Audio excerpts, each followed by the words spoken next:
Looks like we're right at 5 seconds left. Count down. 4, 3, 2.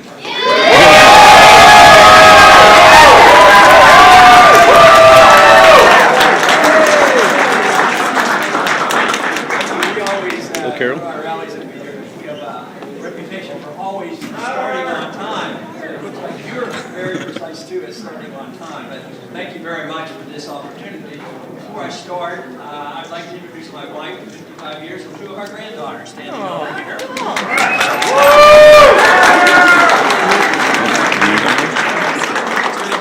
a great opportunity to come out and visit and participate, and I can very briefly tell you what I've been up to and what my beliefs have been, because I am the, we're going to try a microphone that works. Can you hear what I'm saying? Very good. But I do appreciate everybody coming out and participating. But I have been in and out of Congress for over 30 years, but I'm known for measuring every vote I've ever taken by the Constitution. I believe if we had more people who read the Constitution, who go to Washington, obey the Constitution, we would not be in the trouble that we are today. So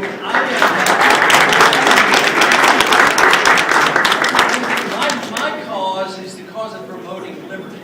And that's what our country is all about. That's what the founders fought a revolution about. That's what they wrote the Constitution about. It's for protection of individual liberty, and if you wanted government, it was supposed to be local. And the opposite of freedom is authoritarianism and the intervention. That means that people come along and they all of a sudden think that they have the authority and the responsibility to get involved in our personal lives and our religious lives and what we do. And that is an overreach for government. In a free society, people make up their own minds about their religious values, and about their social values, and their economic values. That means it's your life. As Jefferson said, we have, our life comes from our Creator as well as our liberty. And to follow up on that means you ought to be able to keep the fruits of your labor as well.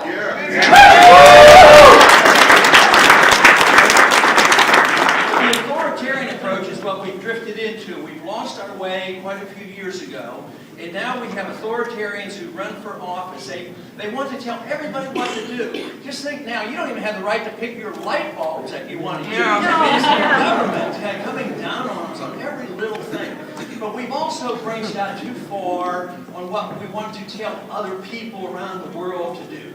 Yes, we are an exceptional nation. We should set good standards. They should want to emulate us. But we shouldn't assume that we have the right of force to occupy countries, invade countries, tell other people how to live, and get in wars that we don't need. We need less wars, not more wars. Today we're suffering the consequences of constant wars over the past 10 years. It's added $4 trillion to our debt. And believe me, the military is with me. I get the strongest support from the military. I've served in the military. And believe me, our military is tired and fatigued and would like to see a change in our foreign policy. But also, there are a group of people who like to intervene in the economy. They don't think you're smart enough to know how to spend your own money. And they want to regulate the economy and plan the economy. And one of the planning organizations that we have in Washington has been around a long time, and they are a total failure, and that we have to address. It's those money managers that we have at the Federal Reserve who give us our rooms and our bus, and we have to address the subject of sound money.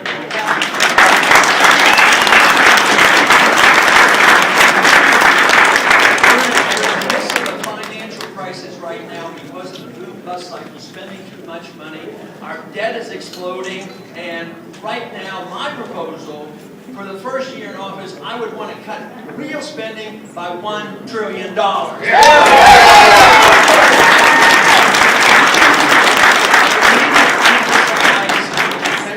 whole principles of liberty. Our lives and our liberties come from our Creator, not from our government. The responsibility of the government should be to protect our liberties and assume that free people know what to do, not only with their lives and their religious values, but what they have to do with their own money. And you cannot have a strong defense of liberty if you you don't have a strong defense of life. And that means all life, a pro-life decision is required to understand what true liberty is and what property rights are and what sound money is all about. That's what made America great. We have forgotten and we have drifted from that. So a return to the constitutional standards and the belief in liberty is what we need to restore the greatness of America. And I thank you very much.